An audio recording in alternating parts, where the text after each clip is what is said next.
Vamos a dar inicio a nuestro análisis de este 11 de abril del año 2012. En este periodo de 2 semanas, en el que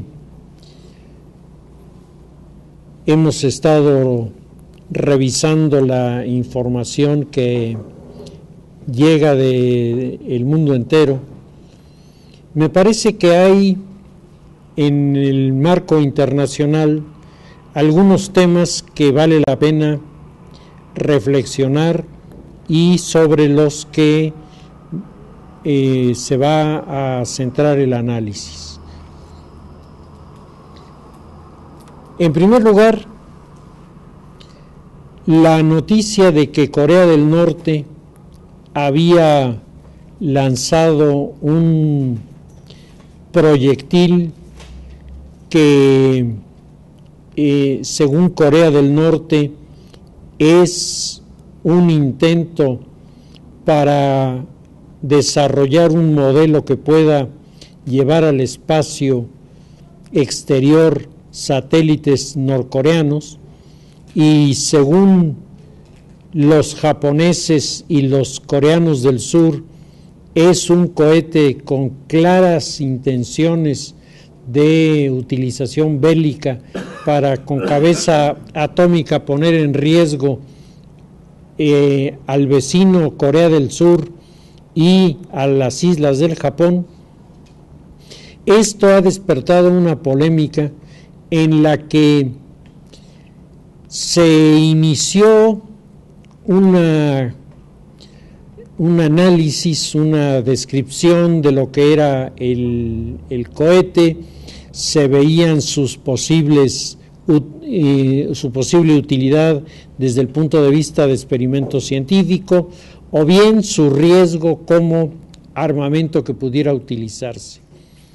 Sin embargo, en muy poco tiempo, la polémica ha derivado del tema del proyectil en sí al tema del nuevo presidente, el nuevo jefe de gobierno en Corea del Norte, porque el perfil que han venido esbozando de este personaje, ¿verdad?, es muy impactante, en tanto que a lo largo de su vida ha hecho prácticamente lo que ha querido. Tuvo diferencias muy serias con su padre en lo que se refiere a la percepción de la frontera con Corea del Sur. Hay que recordar que cuando se separan las dos Coreas y se acepta el tratado que le da al paralelo 38 la división entre Corea del Norte y Corea del Sur, el jefe de gobierno de Corea del Norte consideró que esto era una tregua en un conflicto que se había detenido por intervención de fuerzas extranjeras, pero que tendría que resolverse en una confrontación entre Corea del Norte y Corea del Sur. Por lo tanto, el dirigente Kim Il-sung, que era entonces el titular del poder, manejó a lo largo de toda su vida una constante tensión en la frontera. Posiblemente la frontera de Corea del Norte con la Corea del Sur durante la Guerra Fría fue la más explosiva, aunque muy pocas personas se percataron, porque tenían mayor impacto, tenían mayor difusión las fricciones que había entre los países de Europa del Este y los países de Europa Occidental, y las fricciones que había entre Estados Unidos y Cuba, y desde luego las fricciones entre Estados Unidos y Rusia. Sin embargo, Corea fue sin duda uno de los temas permanentes en las discusiones sobre los equilibrios en la Guerra Fría, porque Corea del Norte nunca durante la vida de Kim Il-sung renunció a crear incidentes fronterizos que mantuvieran a todos en estado de permanente alerta. Cuando muere Kim Il-sung, su sucesor tiene durante los primeros años de su gobierno una actitud muy parecida. De hecho, daba la impresión de que no había habido cambio de régimen. Cambiaba el retrato, que además de coreanos resulta muy difícil saber si de veras lo cambiaron, porque son parecidísimos todos. Pero lo que era la línea de la acción política era exactamente la misma. Sin embargo, hacia la mitad del gobierno de Kim Jong-il comenzó a producirse un acercamiento con Corea del Sur.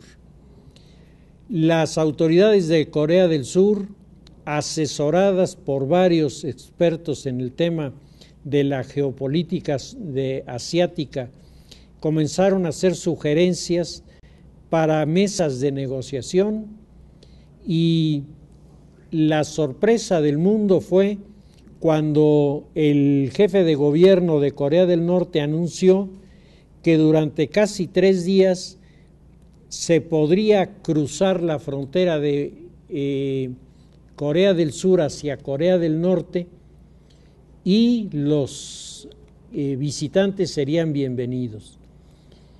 No al revés, es decir, no podía salir gente de Corea del Norte, pero sí podía entrar gente de Corea del Sur.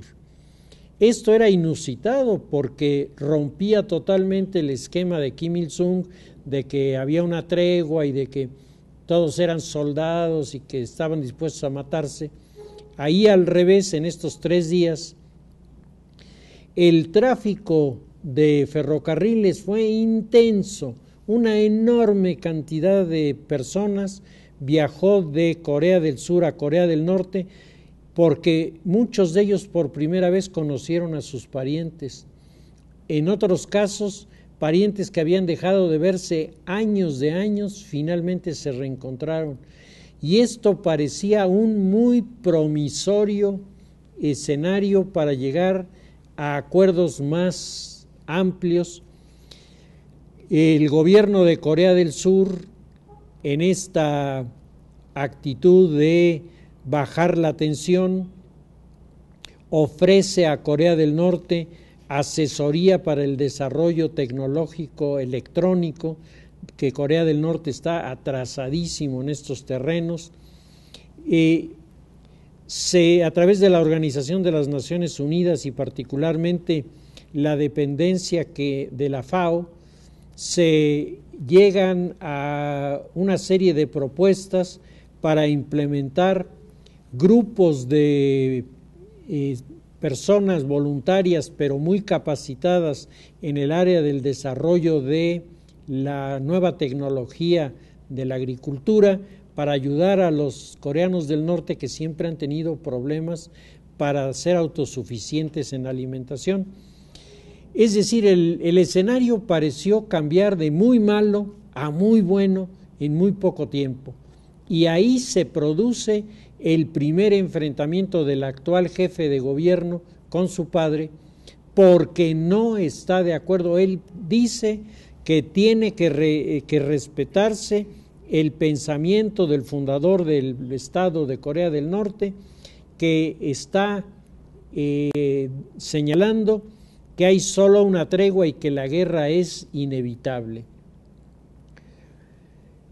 Los últimos años de la vida de Kim Jong-il son llenos de situaciones azarosas porque un sector del ejército de Corea del Norte hace alianza con el hijo y crean una serie de situaciones dentro de las cuales, por ejemplo, unidades navales de Corea del Norte atacan barcos pesqueros de Corea del Sur en una zona en donde, siendo aguas territoriales de Corea del Norte había tolerado que los pescadores llegaran porque digamos, era parte de este acercamiento entre los gobiernos.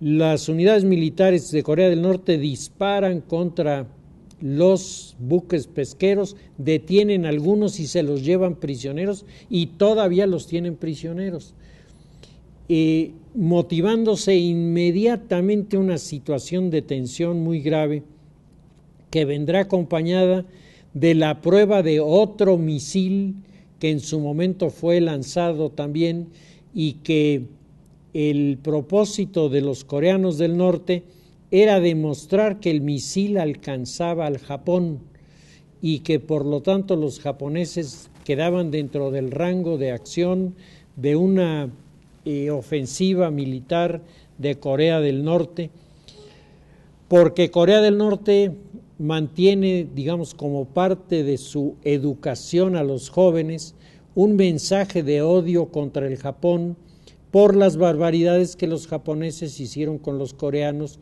durante el periodo de la guerra, de la Segunda Guerra Mundial.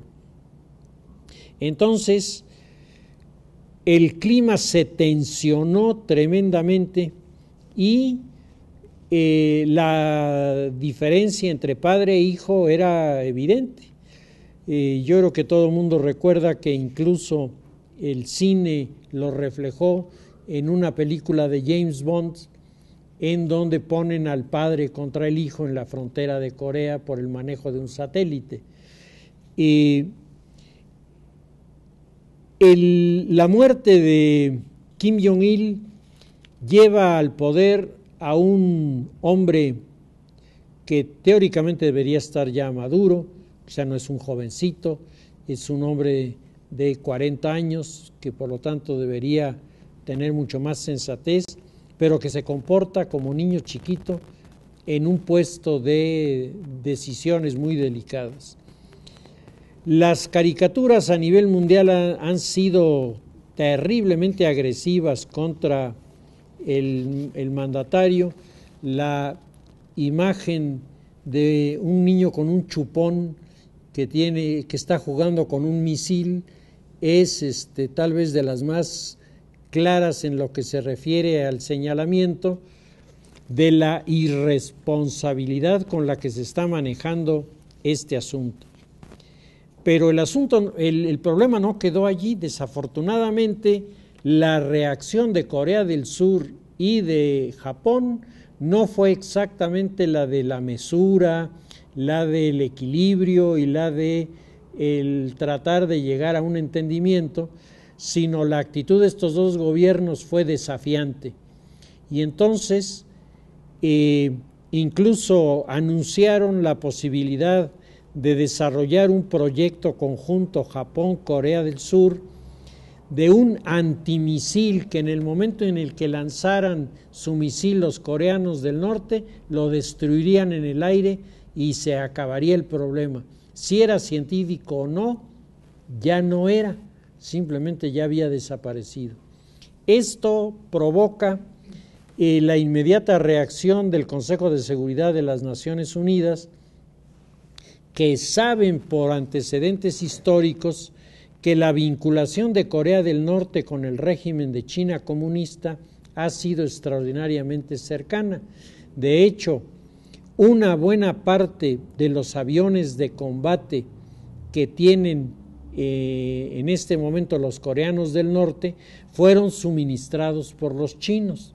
Los chinos incluso hicieron la compra a los rusos de los aparatos y se los vendieron más baratos a los coreanos del norte. La pregunta que se está haciendo el mundo de los analistas internacionales es la siguiente. ¿Las acciones de Corea del Norte son autónomas y corresponden al perfil psicológico del nuevo dirigente que en su inmadurez de manera temeraria juega con este tipo de posiciones? Una, o dos, Corea del Norte está siendo utilizado por China como un instrumento para presionar al mundo occidental y hacerle ver que todavía hay gente que cree en los fundamentos radicales del marxismo y que estaría dispuesta a echarse una bombita atómica por allí para iniciar un conflicto de buen tamaño. En un escenario así, la realidad internacional se ha visto conmocionada y esto ha comenzado a generar primero una serie de reuniones y luego una serie de declaraciones. Lo que se puede apreciar de estos primeros días en el marco de las negociaciones internacionales es que a partir de la Organización de las Naciones Unidas y a partir de la Secretaría de Relaciones Exteriores de los Estados Unidos, el mensaje es no a la guerra, no al conflicto, no a la confrontación. Segundo, el planteamiento a Corea del Norte, más que una reclamación, proponerle a Corea del Norte entrar en una mesa de negociaciones en las que los países de las Naciones Unidas y especialmente Estados Unidos se comprometerían a darle a los coreanos del norte un suministro de alimentos en primer lugar, segundo de materias primas y tercero de productos ya elaborados que son necesarios para la sociedad norcoreana, a cambio de que Corea del Norte acepte la supervisión de la ONU en la fabricación de sus misiles para que la ONU pueda garantizar delante de la comunidad internacional que los misiles que están lanzando son misiles que llevan una finalidad científica y no otra. La propuesta ha generado, como todos pueden imaginar, reacciones muy contrarias. Por un lado, están los que consideran que Corea del Norte, si realmente quiere ayudar a su pueblo, no tiene otra alternativa, porque Corea del Norte se encuentra en una situación muy diferente de Corea del Sur, mientras en Corea del Sur, con todos los problemas que tienen, porque como todo el mundo tienen sus dificultades, tienen un ingreso anual per cápita bastante elevado, tienen unas industrias enormemente competitivas, sobre todo en el marco de la tecnología electrónica, tienen metodologías de cultivos que les están haciendo enormemente productivo el campo que tienen, han mejorado la calidad de las semillas que están utilizando, están teniendo mejores resultados en muchos de los proyectos en donde están asesorados por los países de la Organización de las Naciones Unidas, mientras Corea del Norte, estas son sus áreas deficientes. Ya habíamos comentado en alguna ocasión que en el mes de diciembre se produjo uno de los primeros incidentes, cuando el gobierno de Corea del Norte le reclama a Corea del Sur el que tenga encendido un enorme árbol de Navidad, mientras en Corea del Norte no hay energía eléctrica en las poblaciones fronterizas con Corea del Sur. Y entonces, según el gobierno de Corea del Norte, esto era una provocación de los del sur y prendían este árbol solo para provocar la envidia de los campesinos de Corea del Sur. Y claro, los campesinos de Corea del Norte estaban envidiosos, pero estaban envidiosos de no tener ellos energía eléctrica.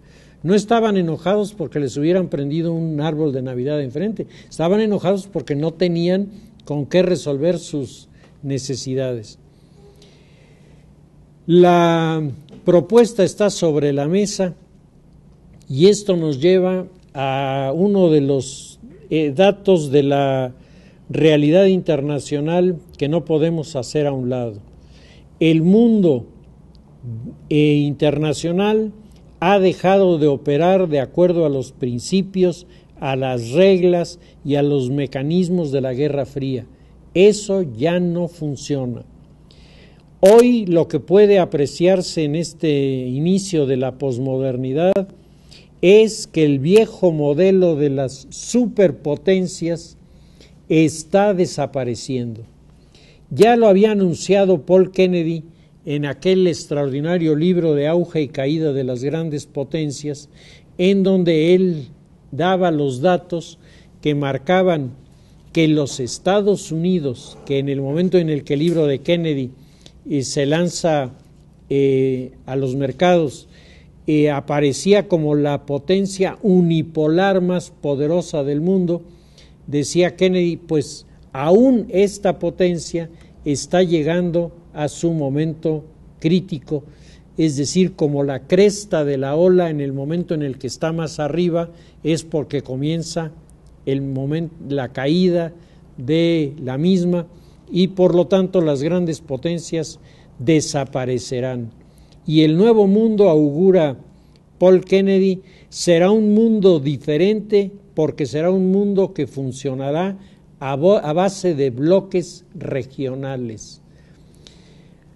Cuando Paul Kennedy hablaba de los bloques regionales, no se le había ocurrido a nadie todavía el BRIC, ni se le había ocurrido a nadie ninguno de los intentos que se han venido haciendo en los últimos años para tratar de darle sentido a estas alianzas. Lo que queda claro es que no hay una sola potencia, ni siquiera Estados Unidos, que pueda decir en este mundo posmoderno: yo no necesito a nadie, yo me basto por mí mismo. Estados Unidos está iniciando una intensa campaña de acercamiento con los países del Océano Pacífico, y Corea es uno de los países del Océano Pacífico. Desde luego, la relación de Estados Unidos con Corea del Sur es estupenda, pero la pregunta es si Corea del Norte será el factor que venga a retrasar, sino a impedir el modelo de desarrollo de alianzas regionales que está proponiendo el gobierno norteamericano y está proponiendo la Organización de las Naciones Unidas, o si finalmente se podrá encontrar un camino en el que el régimen de Corea sea capaz de sentarse para escuchar, negociar, discutir y finalmente impedir que sea el ruido de las armas el que venga a resolver los problemas. Hace unos días salía un editorial que tenía el título de ¿sabes quién no va a venir a cenar en la noche? Porque hay una película famosísima de Spencer Tracy, de ¿sabes quién vendrá a cenar en la noche?, ¿no? Que era la sorpresa de un negrito que llegaba como novio de la hija. Aquí es ¿sabes quién no va a venir a cenar? Y el artículo lo que planteaba era que los que no van a estar en la cena son los que no estén dispuestos a pagar la silla, es decir, los que no estén dispuestos a someterse a las nuevas reglas del mundo internacional.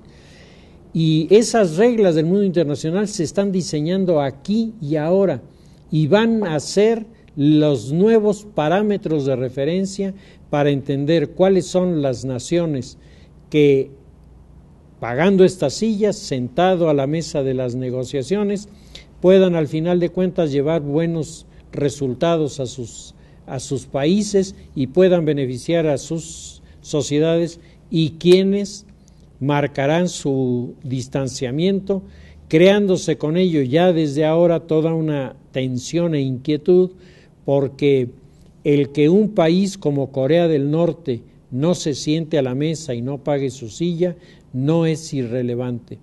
Pudiera significar como el cartucho de dinamita debajo de la mesa que echara a perder todo el proyecto que se está iniciando en este momento. Pasando al tema de la política nacional, me parece que hay algunas cosas interesantes más allá del anecdotario, sobre el que hablaremos también un poco, de las campañas de los candidatos. Uno de los datos que me parece muy interesante es la aparición por parte del Centro de Estudios Espinosa Iglesias de una agrupación de especialistas en diferentes áreas de la política y de la economía que están en la disposición de recibir las propuestas de los partidos y analizarlas con un criterio al margen del partidismo, simplemente viendo la viabilidad, el valor y sobre todo la posibilidad de potenciar muchas de estas propuestas. La idea es crear una especie de primer filtro en el que la sociedad se pueda ver ayudada por gente que sabe de estos temas y que le puede decir de los proyectos que presenta este partido o este otro, tales y cuales no solamente son viables, son muy buenos e incluso podrían dar resultados estupendos, y cuáles son simplemente expresiones, supongo, de buena voluntad, pero que en el terreno de la práctica no tienen expectativas. Yo no sé qué tanto los equipos de campaña de los partidos estén dispuestos a someter sus propuestas a un análisis de especialistas, porque yo creo que de lo que uno escucha en los mensajes de radio y en los mensajes de la televisión, hay un intento de posicionamiento de los candidatos que no está en este momento soportado sobre el proyecto, sobre la propuesta, sobre la solución, sino está basado en la imagen, está basado en la actitud, está basado en recursos que están más cerca de la mercadotecnia que de la política. Y a mí me parece que este grupo de evaluadores participantes convocados por el Centro de Estudios Espinosa Iglesias, donde hay figuras verdaderamente notables en diversas especialidades, y este es un intento serio que a mí me parece además muy propositivo, porque no es la descalificación, sino es lo contrario, es enseñarles a los partidos cómo mejorar sus propuestas y enseñarle a la sociedad cómo evaluar las propuestas. A mí me parece que este es un mecanismo educativo que nos hace muchísima falta en este país, y que pues esta iniciativa de Enrique Cárdenas me parece que es extraordinariamente interesante. Yo espero que la gente de los partidos entienda lo que esto significa y cómo el tener la claridad de lo que se propone, el tener los textos escritos de las propuestas y el tener alguien que dictamine, opine, ayude, apoye, aporte, le dé un potenciamiento a estas manifestaciones. A mí me parece que todo esto enriquecería enormemente las campañas y le quitaría a las campañas esta superficialidad en la que a veces uno ve que están cayendo, ¿no? Algunos de los spots de las campañas están muy bien hechos. Yo creo que ahí se puede notar la calidad de el equipo contratado por el Partido Revolucionario Institucional en este tema le está dando resultados estupendos. Están teniendo imágenes muy sugestivas, están teniendo una visión de las cosas que desde luego llama la atención.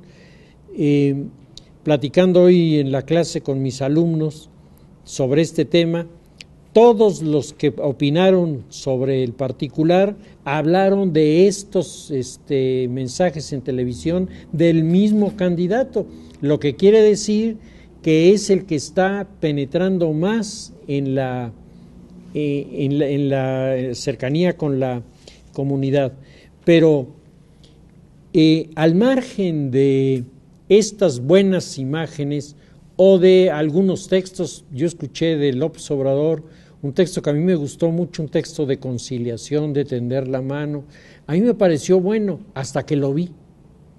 Cuando lo vi dejé de creerlo, porque hay algo que es muy interesante que se llama el lenguaje corporal, ¿sí? Y el lenguaje corporal dice muchísimas cosas, ¿eh?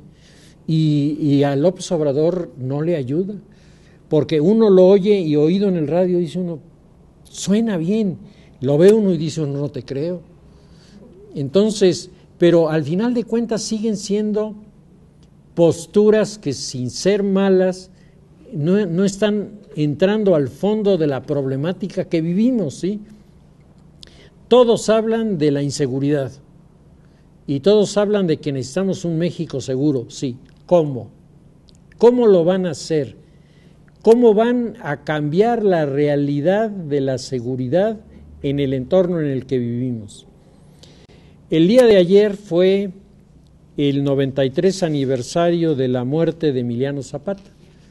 Y a mí me tocó, en vivo y a todo color, estar en una manifestación en la que me fui a meter simplemente porque estaba en el trayecto para ir por mi periódico, de un grupo de unas 2,000 personas, o sea, no era un grupito, era un grupo como de 2,000 personas, que venían coreando lemas a favor del zapatismo y Zapata vive y la lucha sigue, etcétera, etcétera. Y me repartieron un volantito que a mí me llamó mucho la atención y me preocupó enormemente porque marca precisamente los puntos en donde la propaganda, que no está definida por algún partido, en general está intentando crear una dialéctica social de confrontación muy grave. Pero lo que a mí me llamó más la atención y me preocupó más es el siguiente argumento. Dice que han pasado 93 años, la situación no solo ha cambiado, se ha vuelto peor, 60 millones viven en la pobreza y muchos de ellos en la pobreza extrema, pero lo que sigue a continuación a mí me resultó inquietante. El gobierno sostiene una guerra de represión contra el pueblo que lleva más de 50,000 asesinatos. Esto es gravísimo. Esta era la tónica de los grupos políticos en Colombia en el momento álgido de la colombianización. El crimen organizado ya no es el crimen que atenta contra la sociedad, sino si uno lee el texto, los 50,000 muertos son el pueblo. El pueblo es el crimen organizado. Es decir, si tú te metes contra el crimen organizado, te metes contra el pueblo. Esto es gravísimo. Esto es una argumentación tan seria como la que le está pasando al Brasil en este momento, en Sao Paulo, en donde los clanes del crimen organizado son los que controlan la ciudad y no la policía. Y los clanes han pacificado, entre comillas, la ciudad, mientras la policía no puede entrar en determinadas zonas, no puede llevar a cabo determinados operativos porque no tiene cómo, mientras el crimen organizado sí, y comienzan a superponerse estructuras que ponen en gravísimo riesgo el Estado de Derecho. Cuando yo leo esto, y sobre todo cuando yo veía a la gente ayer cómo recibía estos mensajes, la gente que estaba ahí, que curiosamente no eran campesinos. Uno dice movimiento zapatista, campesinos.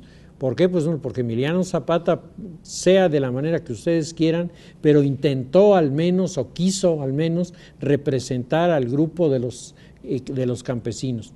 Estos no eran campesinos, aunque por ahí había uno que otro, la mayoría eran gente que estaría identificada con el grupo de los ambulantes, es decir, gente que conoce el campo de lejos, que no sabe lo que es la vida del campo, pero que está muy cercano a toda una serie de problemáticas sociales de las zonas marginales de las ciudades que lo acercan al crimen organizado. Y entonces yo me pregunto si este fenómeno no es el que pudiera explicar esos datos aterradores que acaban de aparecer en la prensa nacional, en donde se está hablando de que el 60% de los jóvenes de las áreas marginales acaban atrapados por las redes del crimen organizado. Pero, ojo, acaban atrapados no porque tengan hambre, acaban atrapados porque tienen ambiciones, porque lo que les están ofreciendo no es vente a trabajar conmigo y vas a tener dinero para llevar a tu casa, no, es vente y te vas a volver rico conmigo. Ahora, a lo mejor te vuelves rico muy poquito tiempo, ¿sí? Tú te arriesgas y los jóvenes están diciendo que sí. Y eso explica por qué en estos conflictos entre los grupos criminales, los que están pagando más el precio de la muerte son los grupos de los jóvenes. Si ustedes ven algunas de las últimas notas, son verdaderamente desgarradoras. Jovencitos de 18, 17 años, atrapados y asesinados de una manera brutal por los clanes adversarios. Bueno, esta visión de que pelear contra el crimen es pelear contra el pueblo, a mí me parece extraordinariamente delicada. Desde luego, el día de ayer no había ningún patrocinio de partido.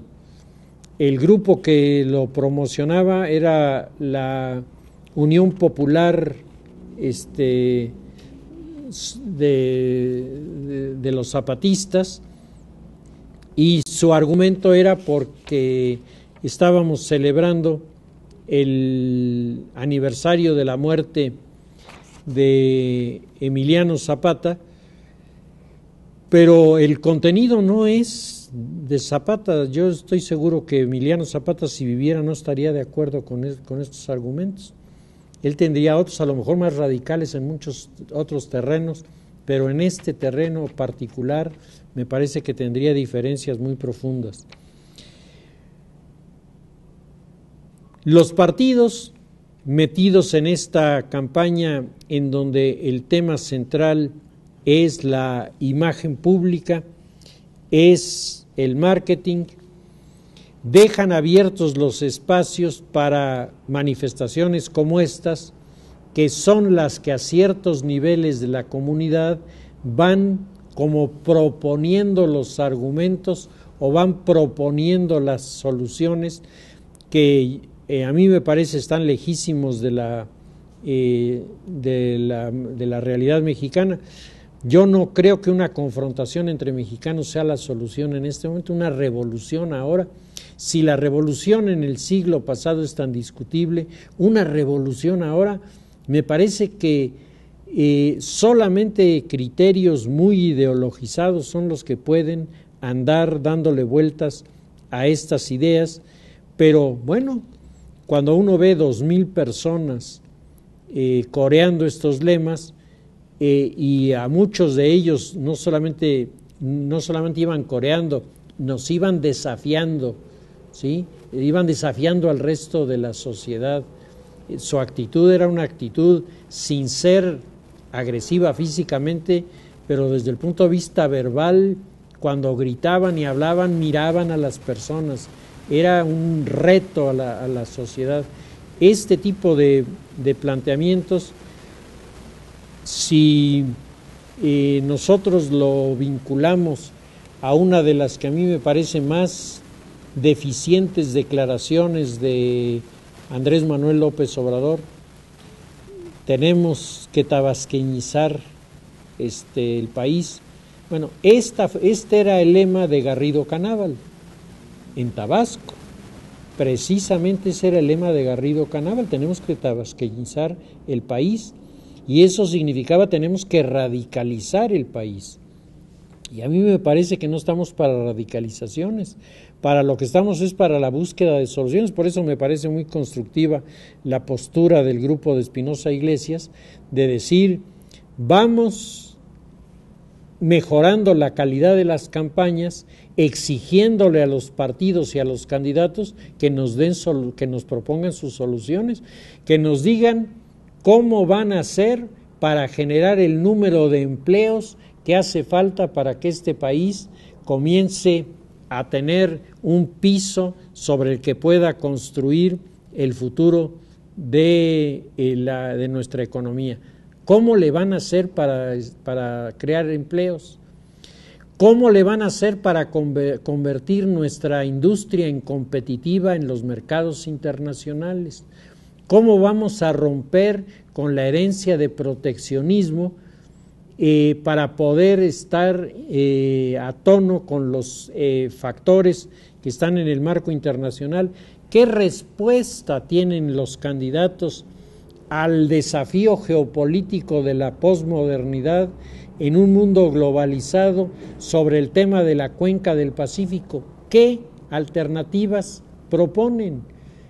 ¿Cuáles son las metas que en este gran bloque internacional que se está generando México puede aspirar a colocarse para comenzar a sacar adelante nuestra economía, sacar adelante nuestra industria, mejorar nuestras plantas de trabajo, mejorar la calidad de los productos, mejorar la calidad de los salarios, es decir, resolver los problemas? ¿Qué nos proponen? Yo no he oído a ninguno de los candidatos hablar de la cuenca del Pacífico, ninguno.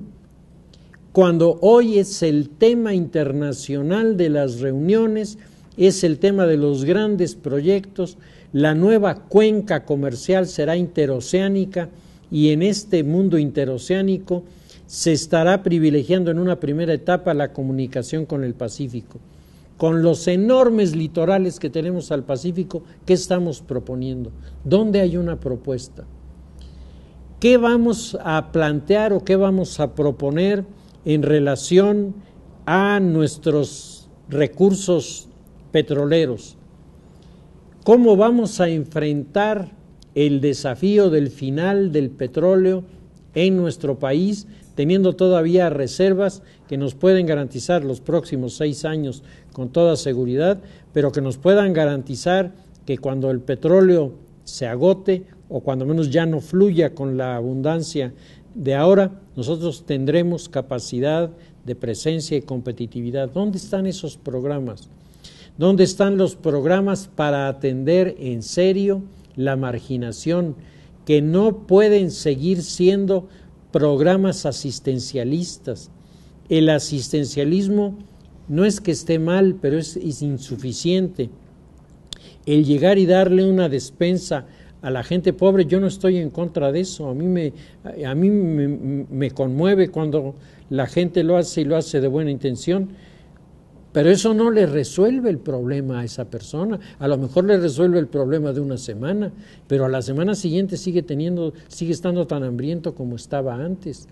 Necesitamos cambiar la dinámica del comportamiento social. ¿Cómo? ¿Cuáles son los parámetros? Uno de los temas de la mesa de negociación en este momento a nivel internacional, y eso es algo que yo le pienso decir al rector, es el tema del contenido y la calidad de los estudios universitarios en el mundo. Eso es capital.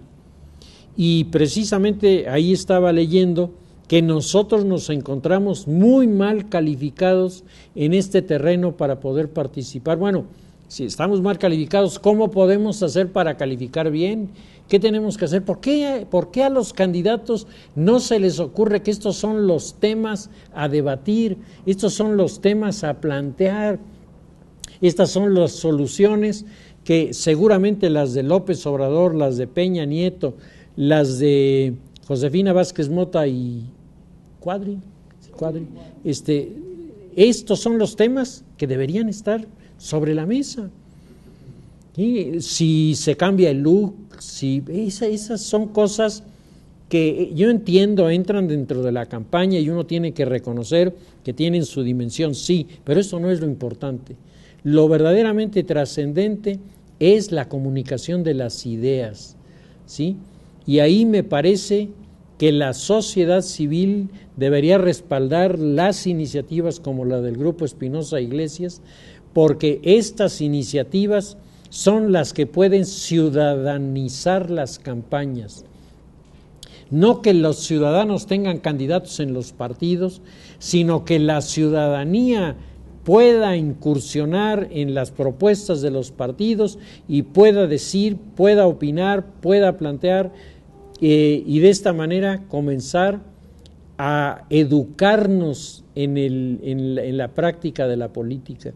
Uno de los puntos débiles de nuestro sistema democrático es que tenemos una sociedad analfabeta políticamente hablando, y entonces una sociedad analfabeta tiene que ser alfabetizada, y la manera de alfabetizarla de la mejor manera es esta: enseñarle a la gente a ponderar, a valorar, a evaluar, darle a la gente los instrumentos de lo que en los Estados Unidos se llama la accountability, es decir, los medios a través de los cuales se les puede pedir a los funcionarios rendimiento de cuentas.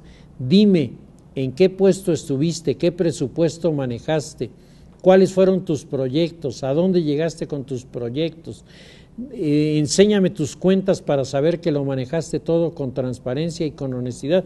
Y en ese momento todos salimos ganando, porque los funcionarios podrán con toda claridad, cuando lo hicieron bien, enseñarle a la sociedad que se puede ser un político honesto, responsable y además eficiente, y que esto no está reñido con la decencia de la comunidad. Este es el gran reto en este momento, que desafortunadamente en las campañas los que están involucrados en las agendas están más atrapados por la presentación de una buena imagen del candidato que por la presentación de propuestas, ideas que en este orden deberían estar manejando los partidos y los candidatos. Por otro lado, y para terminar este análisis, me parece que se está dando por sentado dentro de la sociedad con mucha facilidad el que las ideologías, las doctrinas, los planteamientos de principios de los partidos son irrelevantes. Y a mí me parece que esto no es cierto. A mí me parece que es al revés. Uno de los puntos más interesantes y más importantes en las diferencias del cómo se resuelven los problemas está aquí, en que no todos tenemos la misma visión de muchos temas, ni todos tenemos la misma visión de la dignidad humana, ni de la libertad humana, ni de la realidad o fuerza del Estado. Bueno, esto es otro de los temas que deberíamos estar pidiendo los ciudadanos, y deberíamos estarle pidiendo a los candidatos que nos reflejaran en sus propuestas esta batería de principios traducida ahora a un argumento que me puede llevar a decir: yo prefiero a este sobre aquel, porque los dos tienen en su argumentación el mismo planteamiento. Sé que no hay seguridad, sé que no hay empleo, Sé que no hay, sí, bueno, qué bueno que lo sabes, pero ahora, ¿cómo lo piensas resolver? Y en el momento en que me digas cómo lo piensas resolver, si hay alguien como este grupo de expertos que me ayude a entender por qué un programa es mejor que otro, primero voy a beneficiar a la sociedad, voy a beneficiar a los partidos, voy a volver más exigentes a los jefes de campaña con los que elaboran los programas, porque ahora sí va a haber quien los califique y ahora sí va a haber que pasar la prueba de que lo que se está diciendo es algo que puede cumplirse. Me parece que el escenario no es tan sombrío como algunos se imaginan. Me parece que hay oportunidades interesantes y me gusta que haya gente con actitud creativa, con actitud propositiva, que no nos lleve a encerrarnos en un pesimismo en el que solamente estamos viendo en qué se equivocó el candidato ayer. ¿Sí? Dijo mal una palabra, se tropezó cuando iba a subir la escalera. Cosas irrelevantes cuando el verdadero fondo de la política es otro, y creo que la sociedad debería aprender a hacerlo, si no vamos a acabar atrapados por los jefes de campaña que nos hacen creer que los candidatos ganan por su imagen, ¿no?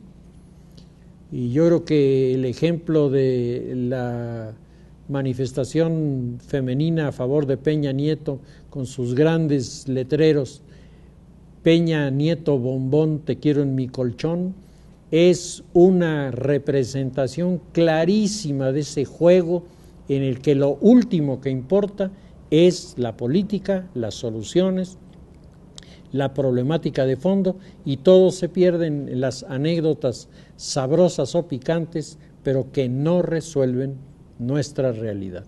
Si les parece, lo dejamos ahí y seguiremos la semana próxima.